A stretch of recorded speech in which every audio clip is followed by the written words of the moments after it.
उस रात आसमान बिल्कुल साफ था। चांद हल्की सी मुस्कान के साथ चमक रहा था और आसमान में तारे टिमटिमा रहे थे। गलियों में रमजान की खूबसूरत लालटेनें लटक रही थीं और हल्की ठंडी हवा चल रही थी। मोटू और पतलू अपने घर की छत पर बैठे आसमान को देख रहे थे। मोटू की आंखें चमक उठीं। उसने आसमान की तरफ देखा और अचानक उसकी कल्पना शुरू हो गई। उसे लगा जैसे आसमान में एक बड़ा सा खजाने का संदूक तैर रहा है और उस संदूक से चमकते हुए सिक्के और मिठाइयां बरस रही हैं। मोटू खुशी से बोला, वाह पतलू, तो आज की रात तो खजाना मिलने वाली है।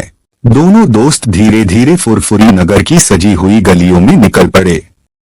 हर तरफ सुकून भरा माहौल था। लालटेनें हवा में धीरे धीरे हिल रही थीं और गलियां शांत थीं। दोनों चलते हुए आसमान को देखते जा रहे थे। चलते चलते उन्हें रास्ते में एक बूढ़े आदमी दिखाई दिए। वो अपने हाथ में भारी सामान का थैला उठाए हुए थे और थोड़ा थक गए थे। मोटू तुरंत उनके पास गया और बोला, चाचा जी दीजिए, मैं आपकी मदद करता हूँ। मोटू ने थैला उठा लिया और पतलू मुस्कुराते हुए साथ चलने लगा। थोड़ा आगे चलने के बाद दोनों एक छोटी सी मस्जिद के पास पहुँचे। पतलू ने कहा, मोटू क्यों न हम यहाँ थोड़ी सफाई कर दें?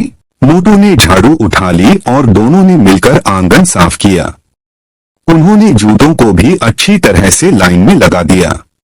काम खत्म होने के बाद दोनों बहुत खुश थे। फिर दोनों मस्जिद के बाहर बैठ गए। आसमान में चांद चमक रहा था और तारे टिमटिमा रहे थे। दोनों ने हाथ उठाए और चुपचाप दुआ करने लगे।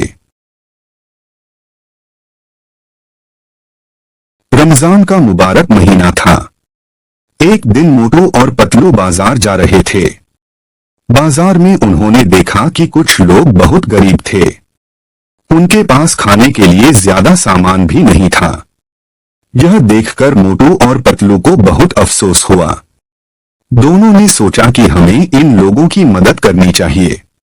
वे तुरंत घर वापस गए और अपना बचाया हुआ पैसा इकट्ठा किया।